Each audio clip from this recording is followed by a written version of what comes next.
Welcome back to another episode of Where the Black Cats Walk. It is a 20-minute review of all things Sunderland. We've got Dylan and Leo standing by. And on this week's episode is Dan Neil Forgiven. Was the Oxford performance his best of the season so far? And are these two, and you as Sunderland fans, starting to believe 5 points clear? Surely this is the year. We'll ask these two in a second. We're going to preview the next game, which is QPR away. And we'll ask these two to vote for the October Player of the Month. And that's going to be quite difficult given some of the performances we've been reviewing over the last 4 weeks. And as it's Halloween, we're going to ask these two to spread some evil spells and relegate the 3 teams from the Championship they'd most like to see disappear. Let's jump straight into it then.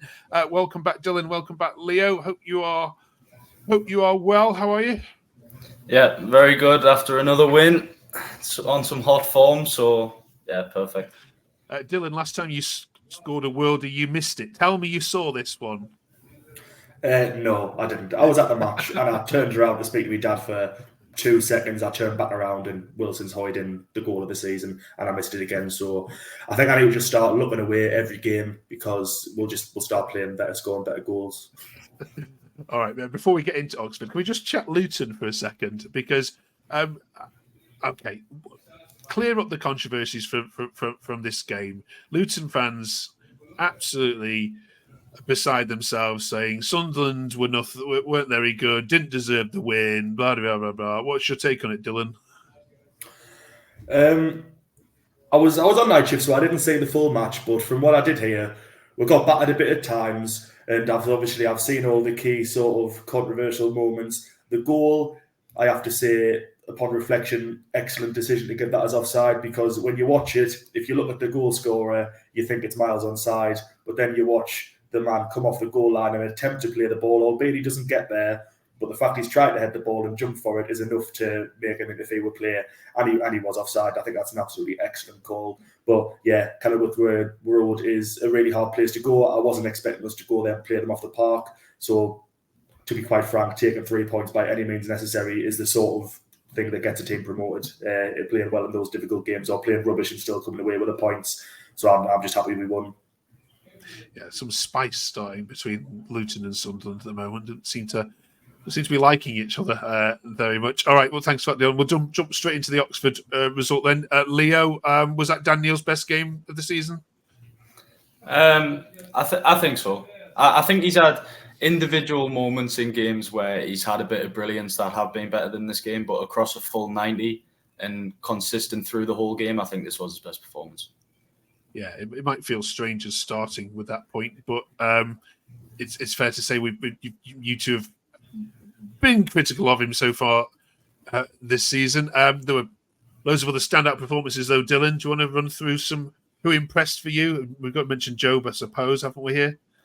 Yeah, absolutely excellent goal from Jobe. He's got in a position, he's leaped and he's headed it with pure class, put it in. So delighted he's got on the score sheet.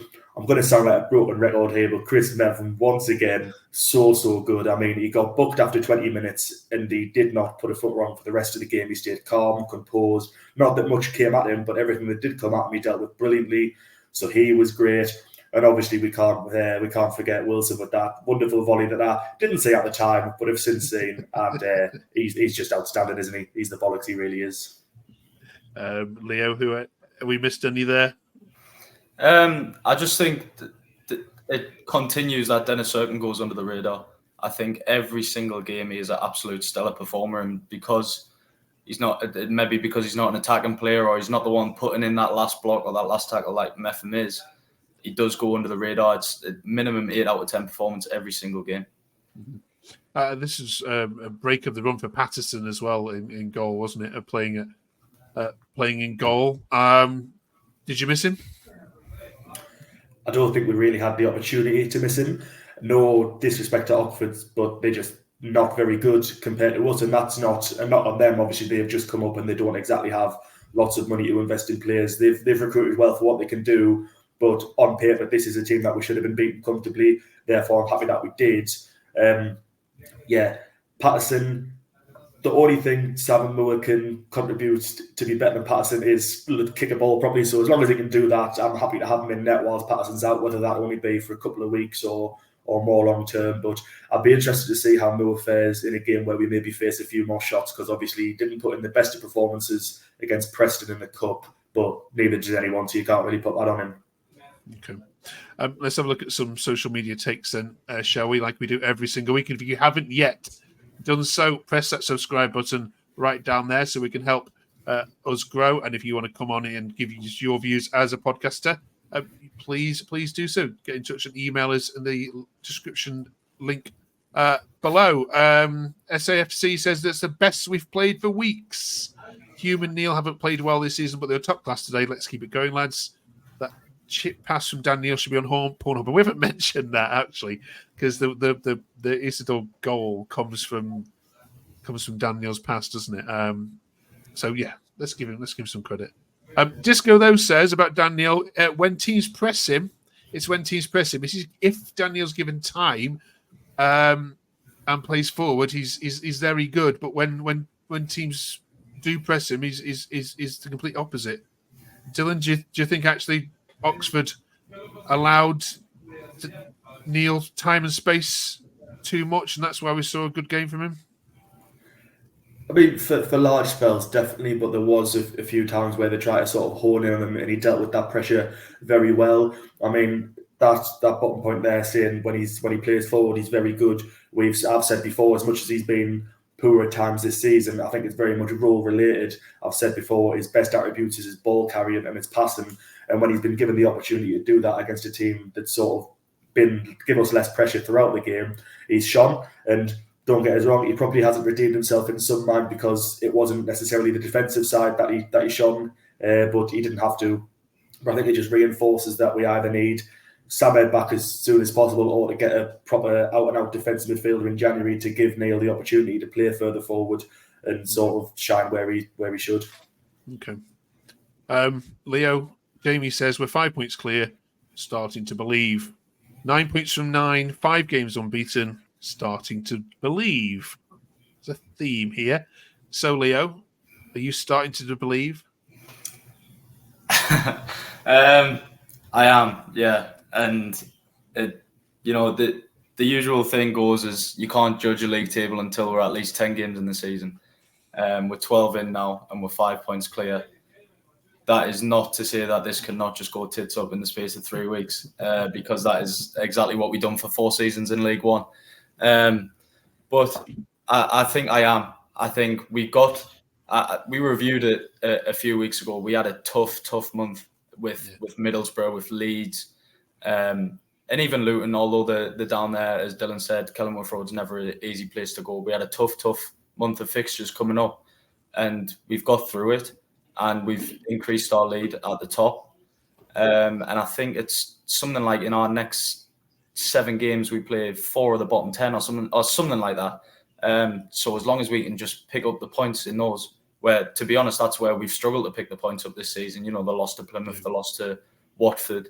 As long as we can get through that and just keep the wins going, or at least keep the points going, then I don't see why not. Okay. Dylan, are you believing? Oh, absolutely. I said before the season started that when you look at the teams, there's sort of ample opportunity to get top 2. We've started better than I anticipated, don't get me wrong, but I don't see any reason why, as long as everyone stays fit, touch wood, and we add the few bits of quality that we need to in January, there's no reason why we can't keep this form up. I think you've seen it last season. Leicester and Ipswich, as soon as they opened the gap, it stayed that way for the majority of the season. And as long as we do our bit, there's no reason why that same thing can't happen this season. Absolutely. And what a weekend of results for you. Apart from Sheffield United, every other team around you in that top 6 either drew or lost. So that gap gets even wider, doesn't it? So great weekend for Blackcast, and Newcastle lost as well. It's the second week in a row we're the only team in the North East with 3 points. So love it. All right, on to the next one then, and it's one of those fixtures that you've just been mentioning, isn't it? This is QPR away. Now, you won 3-1 last season. It's a ground that generally you do okay in. You've won the last 2 there. So, is this a banana skin, Leo, or should be an away banker for everyone's accumulator? I would hope it's a banker. It should be. QPR is a team that, since we've came back up into the Championship, we've always had decent performances and decent results against, apart from when Dieng scored in the last minute against us when we conceded to a goalkeeper. But I think this should be comfortable. Obviously, maintaining that the squad that played on Saturday all stay fit and don't have any problems. I think we just keep this consistency going. Dylan? Yeah, no, I completely agree. As Leo alluded to there, you can never be 100% confident against QPR after Dieng decided to nod one in at the last kick of the game. But you look at their recent form, and yeah, they've played some all right teams, and they've got the draw against Burnley out this weekend, but they haven't won a game for quite a while now, and the quality we've got, we should be able to just go there, same way we did Luton, and just put in a solid away performance, play our football, keep in their faces, and hopefully come away with the win. I can't see it being a problem, but I don't want to jinx it, so we need to be wary of not getting complacent, I suppose. Brilliant. Okay, an international break just around the corner again as well. Thanks for that. October Player of the Month then is going to be pretty difficult, I'd imagine, for you both. Dylan, you go first this time. Because I don't want to sound like a broken record, I'm not going to say Chris Neffen, despite the fact he's been outstanding. I'm going to have to say Wilson Isidore, because obviously he scored the 3 goals this month, 2 of which were just fresh out of a goal of the season compilation. And he's really settled. I think everyone's seen the videos of him at full time this weekend, singing along with the fans, kissing the badge when he scored. He really has settled in so quickly here, and I think he's only going to get better as the season goes on. So I'll say Wilson Isidore for Player of the Month. Okay. I'm not sure many will argue with that. Leo, you can go for the same one if you want. Well, Isidore was the first name that came to mind, but seeing as though Dylan's already said it, I'll go with Bobby Madley. Now. He's probably got a defensive actions per 90 stat on Transfermarkt after that game, rather than us the other week. All right, I'll shout out Chris Metham as well. He's absolutely brilliant. 2 lone players are, pulling up trees. All right, thank you very much, you two. If you haven't yet subscribed, as we say, please do so. Before we let you go, obviously with Halloween, we're going to ask you to be a little bit evil this week and think about the other 23 teams in the Championship at the moment. And if I could ask you, give you the power to relegate any 3, get rid of them, which 3 would it be? Leo, you can give us 1. Dylan can give us 1, and then you can share the other one. Who do you dislike?